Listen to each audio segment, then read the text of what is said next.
everyone, it's Lucy from My Crazy Craft Life, and I'm here today with a design team post for Fairy Stamper. Today I'm going to be making this card, and what I'm going to be using are the stamps Lorella, Melia, Logs, Musical Dandelion, Fairy Whispers, and then I'm going to be using the background papers Bumbletwinkle. And I absolutely love these backgrounds. They are just gorgeous, and they make it super simple to be able to make a card. I love making backgrounds, and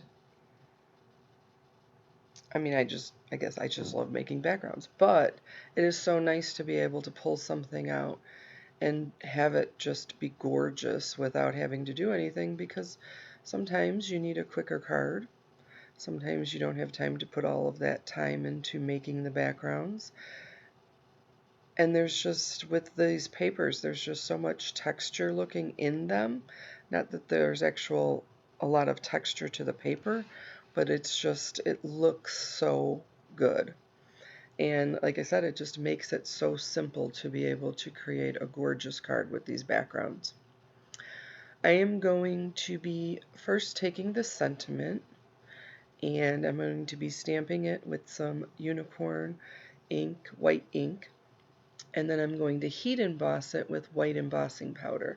I'm doing that on a black strip that's 1/2 inch wide, and then I will end up cutting that down.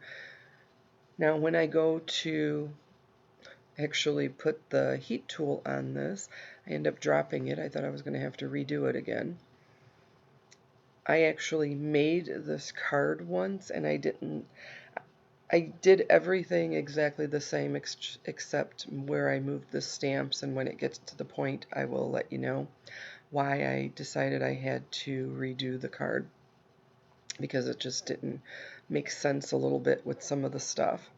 So I'm going to be placing my logs down, and I'm going to kind of play with it a little bit to figure out where exactly I want to get it. And then I have the other stamps already opened and out, and I'm just kind of laying them on top to see where they're going to fit. I am using a brown ink to stamp the log, and I'm going to stamp that a couple times because, again, I always like to make sure I got a nice crisp image, and the stamping tool works wonders for that, to make sure that you're keeping it in the same spot so that you can stamp it multiple times. And I will say, especially when you're using the solid stamps, a lot of times that's very helpful to be able to stamp it multiple times. Now this is where I put the fairy stamp on there, and the first time that I made this card, I did not have her arm flush with the log. And so it kind of looked like she was leaning on the log, but her arm was kind of hanging out there in space. And so she just kind of looked like she was hanging there and not actually resting on the log. And why I didn't see that or pick that up the first time I made it, I'm not sure, but I didn't realize it until after I was finished with the card. So I did end up having to make this card again. And that is one thing that kind of sucks when you're stamping on directly onto the papers, because then I ended up having to use another piece of the paper for the same card. So I was kind of sad about that. But I stamped that one a couple times, and then I'm going to put Lorelei on the end of the little stump, and I'm going to stamp her. Now for all of these, the rest of these stamps, I am using VersaFine Onx Black Ink. I love VersaFine ink when stamping solid images. It's a nice, clear, crisp, clean black ink that really, I think, does these stamps justice when you're using them. And then I'm going to place my musical dandelion. I want to get as much of it in there as I can, so I'm kind of playing with it to get the angle where it'll fit the best without overlapping onto the fairies or anything else that's going to be on there. Now once I finish this up, Initially, oh, I forgot, I did end up cutting down the card base or the card panel, which is the background paper.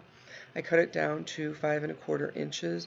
I am making a 5½ inch square card, and so I cut it down to the 4¼ inches so that I can have a nice border around the entire thing.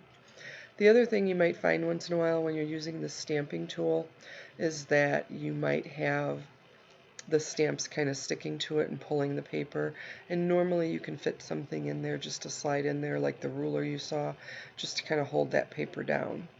Now I am going to pop the sentiment up, and I love this sentiment. It says, "Be still and listen to the sound of the earth," I believe, or something about listening to the earth. So I just thought that was perfect with just kind of sitting there watching and listening to the musical Dandelion. I thought that was kind of a perfect sentiment to go along with this card. I'm going to place that down there, and then I am going to, like I said, place the sentiment. And I kind of played around with where I wanted it, but then I decided I wanted it on the top. And then I'm just going to get my Spectrum Noir sparkle pen, and I'm just going to put some sparkle on the wings and a few different areas on the fairies. And that will be it for this card. So thank you for joining me. I want to take this moment to tell you to make sure you follow Fairy Stamper. You can just hit subscribe right here, and that'll make sure that you get notifications when a new video comes out. Check out the Facebook page. There's lots of great inspiration on there that you can check out. And Fairy Stamper Hugs you can also follow. So there's just a lot of great things and a lot of great content that Fairy Stamper puts out, and you can check all of those out. Like I said, that is it. I want to thank everybody and take care.